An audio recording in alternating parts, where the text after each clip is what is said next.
I, male 32, married my first wife, Olivia, 32, name changed, at the age of 24. We were young when we fell in love. At the time, I thought that she was a perfect woman, but boy was I wrong.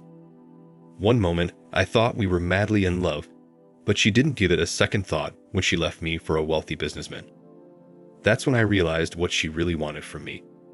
I can't exactly remember the first time I noticed Olivia. We grew up in the same small town and attended the same high school, but we didn't hang out in the same friend group back then. She was one of the most beautiful girls at our school, and I was just some geeky kid. Never in my wildest dreams did I think I would ever have a shot with her. Fast forward to a few years later. I just returned to our small town after graduating from university. I was preparing to start a job at the veterinary clinic and had just moved into a new condo. Of course, it was a big change coming back to a quiet small town from a fast-paced university lifestyle in the city, but I was looking forward to reconnecting with some old friends and being close to my family again. A few nights after settling into my condo, I went out to a bar downtown to hang out with some old friends. I offered to buy everyone a round of drinks and headed up to the bar. As I got closer to the bar, I noticed that there was something very familiar about the bartender. It took me a moment to recognize who it was, but then it hit me. That beautiful girl I used to see in the hallway every day in high school was now a woman. "What's your poison, honey?" she asked me. Now, I can't lie about this next part. My heart was racing and I was feeling nervous. At this moment, I felt like a geeky teenager all over again. I just stood there with a blank look on my face. It might have only been a few seconds, but it felt like a lifetime. I opened my mouth, and the only thing to come out of it was an awkward, what? I felt like the biggest idiot on the planet. What was wrong with me? I had just spent the last 4 years living in the city, always going out and talking to women. Now I was a nervous wreck. But there was something about Olivia that always made me nervous. "You went to Westbrook High, didn't you?" Olivia asked as she was pouring the drinks. At that moment, I was in complete shock. All these years, I thought I was invisible to her. As the night went on, I kept offering to buy rounds of drinks for the table. I was using any excuse to go up and chat with the bartender. I was meeting with my friends after many years, so none of us wanted that night to be over. Apart from my friends, I found another reason to not leave the bar that night. It was Olivia. I don't know if it was the alcohol or if Olivia was much more down to earth than I initially thought, but I was feeling a lot more comfortable approaching her as the night went on. Before closing, she asked for my phone and put her number in it. Over the next year, things went really well. The clinic I was working for extended its hours, and I was making really good money. I was approved for a mortgage and preparing to move into my first house. Olivia and I started dating after that night at the bar. On our first date, I knew she was the one I wanted to spend the rest of my life with. I proposed to her 5 months into the relationship, and she said yes. We got married within a year. My friends and family thought I was crazy moving so fast with the relationship, but I didn't care. The first few years of our marriage seemed like a dream. I made enough at the clinic to support us both. We weren't millionaires or anything, but it was enough to pay the bills and get by. Olivia had left her job at the bar once we got married. She told me she wanted to take some time off work and focus on her art. This seemed strange to me at first because she had never shown interest in painting, drawing, or anything of the sort, but I wanted to be a supportive husband. She didn't get a stroke of luck with her art passion, but she was called by her ex-boss for part-time bartending work during peak season and major bookings. She was good at her job and loved it too, but she didn't want to do it full-time. We were good for a couple years until one day her old boss from the bar called her again. This time, it was a big corporate event taking place in town.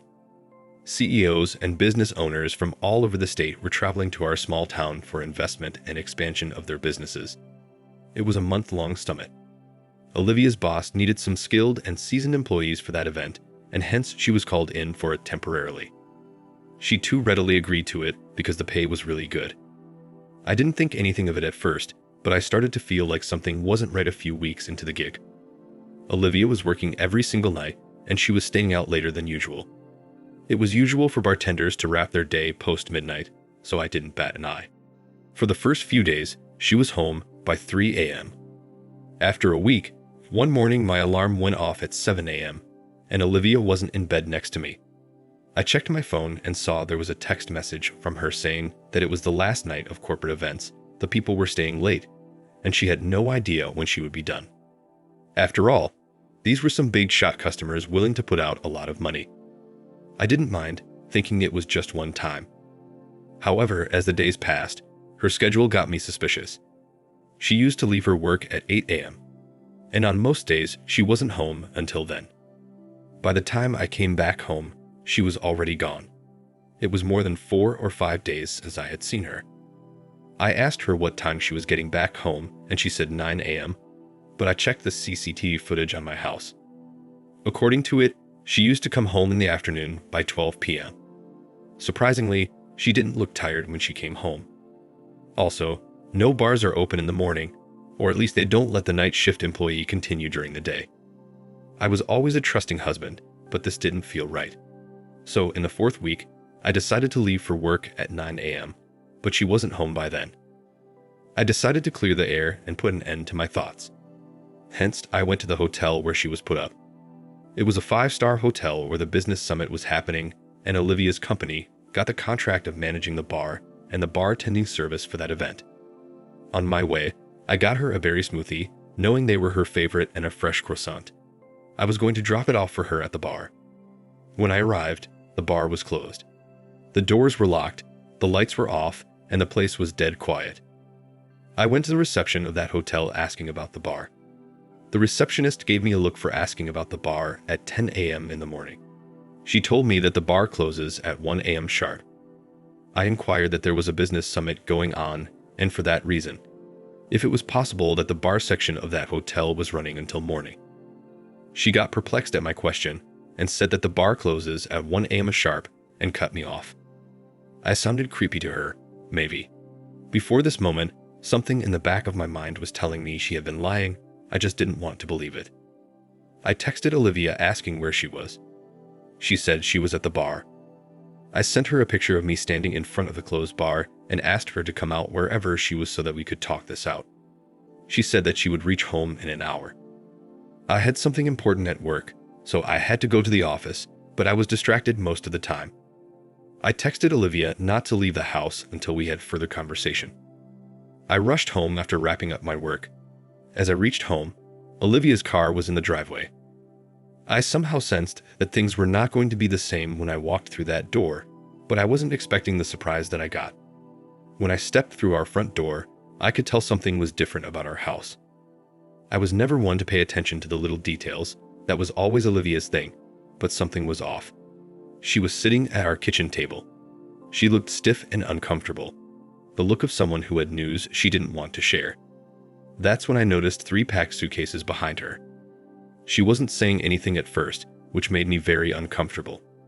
I don't know if she couldn't figure out the words to say, or if she was just waiting for me to say something first. Every second felt like an hour as I asked her about the packed suitcases. That's when she started crying. She tried to tell me that she got an opportunity she couldn't pass on and was leaving to chase her dream. Her voice was trembling, and she couldn't make eye contact with me. That told me everything she was saying was a lie. I could feel my blood boiling the more she lied. I'm usually mild-tempered, but something about the person I trusted the most lying to me set me off. Out of frustration, I slammed my hand on the table and yelled at her to speak the truth. During our 2-year marriage, this was the only time I'd ever raised my voice to Olivia. But being lied to can bring out the worst in a person. That's when she came out with the truth. I almost wish I had never had to ask to hear it, because I can still remember the pain to this day. My wife was leaving me for one of the businessmen she met at the bar, some millionaire that lived upstate. It is 5 years since then.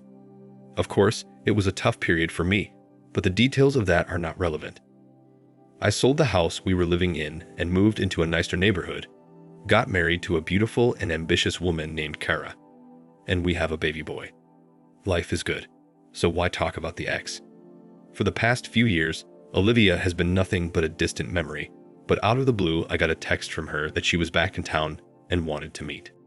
I ignored her messages, but she pinged me nonstop saying that it was something urgent. Here's the thing, I didn't want her back in my life. But I was also wondering what this urgent thing was that she wanted to talk about. I decided that I could give her the benefit of doubt and agreed to meet up with her for a coffee. When I first arrived at the coffee shop, I saw her sitting in a booth waiting. She smiled as soon as she noticed me. For a brief moment, I thought maybe all she wanted was forgiveness. At first, she tried to play it off cool. She made small talk like anyone would when they were catching up with someone they hadn't spoken to in years, but I noticed she was up to her old games. As she talked about moving back into town, she would look for excuses to move closer to me or to touch my hand. I would inch away or brush her off, but I could tell she thought she could win me over. I moved back from her and told her to stay put in her limits. I could see her cheeks turn pink as she realized I wouldn't crack. She said she missed me. I knew this wasn't true. It took her an instant to decide to leave our marriage when an established millionaire paid her an ounce of attention. Not once over the past 5 years as she tried to reach out to me. That's when I told her to cut the crap and tell me the reason for her urgent meeting request. She started crying, and for the first time, I didn't feel bad seeing her in pain. This was just a sliver of the emotional pain she caused me when she left. She said that she knew that she betrayed me and I hate her. But I was the only person she could turn to. She was right. I did hate her. But I still cared for her as a person, as weird as that sounds. A part of me did not want to know what her deal was and why it involved me. I asked her what did she want from me. She asked me to lend her some money, $5,000 to be exact. You see, her millionaire boyfriend never put a ring on her finger. When he started hooking up with his hot new assistant, he gave Olivia the boot. Now, she doesn't have a dime to her name. It seems like karma caught up with her after all. I don't know why I was so surprised that this was the reason she asked to meet up. When we were together, I was too blinded by love. But once she left, I realized what purpose I served her. You see, she never actually noticed me when we were kids, but that night at the bar, she overheard my friends and me catching up. She heard all about the good job I was starting in my new condo. Hell, after a few beers, I probably even let it slip how much money I was making. She only saw dollar signs and a man simple enough to fall for charm. Of course, I retrospect to all these only after she left. I had no intention of giving her a loan, but I was curious what she had to say, so I asked her the reason she needed the money. She filled me in on all the details of where her life was now. When her relationship ended, she came back, hoping to stay with her parents until she figured things out.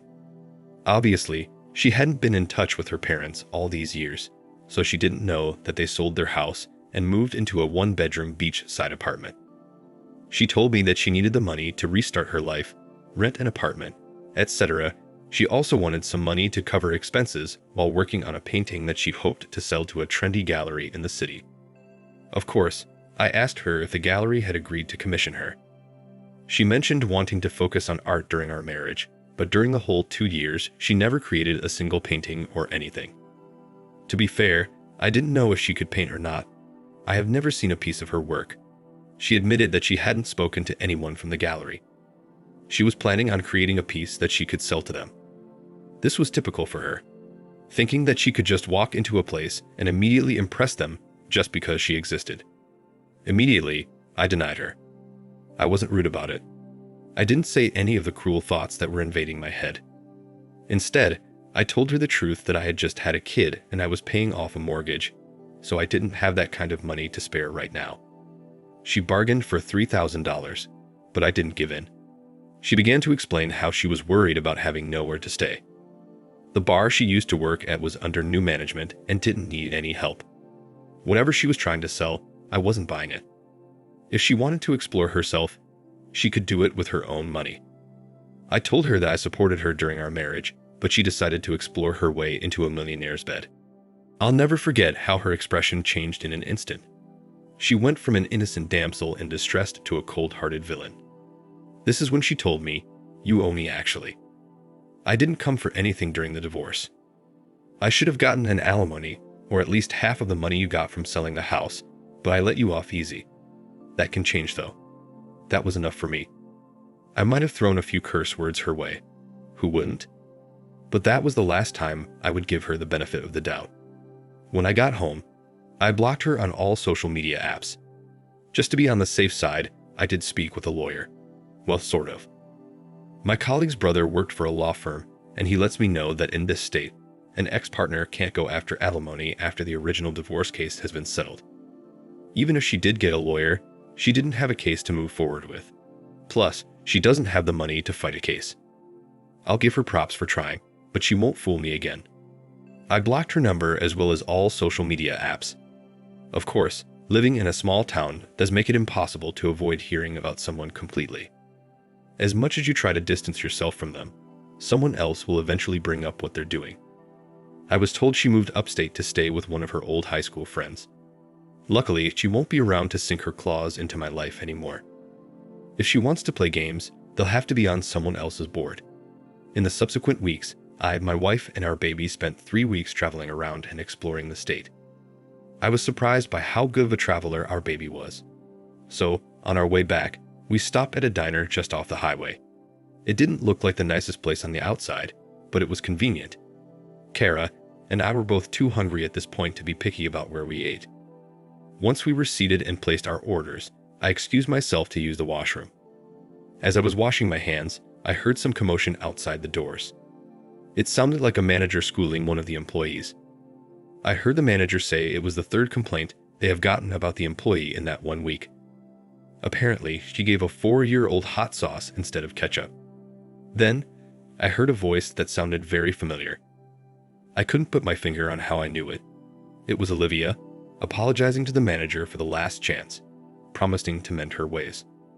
Okay, in any other situation, I would have waited outside the washroom for the conversation to be over. As an employee getting scolded by their boss doesn't need any more humiliation added on top, but this was something I wanted to see. As I was drying my hands, I could hear her manager calling her irresponsible and lazy. He also rebuked her for keeping her section unattended and dirty, giving her the last warning. I opened the washroom door and stepped into the restaurant hallway at the exact same time the manager warned her that it was her last warning, and one more mistake, she would be out of the job. The look on her face at this moment was something I will never forget. I'm probably the last person she wanted to see when her manager said those words. I didn't say anything to her, although her manager did seem slightly embarrassed that a customer overheard him tell off an employee. He came to her table to apologize and offered Kara and I a dessert on the house. Now, I wasn't expecting much out of that little diner, but getting free pie and seeing my ex-wife being held accountable for her behavior was well worth it. I'll have to give that place a good review always. My family and career deserve all of my focus moving forward. I guess she got what she deserved. Thank you for watching. Like, comment, and subscribe if you enjoyed the video. Until next time, I'll see you again. Take care.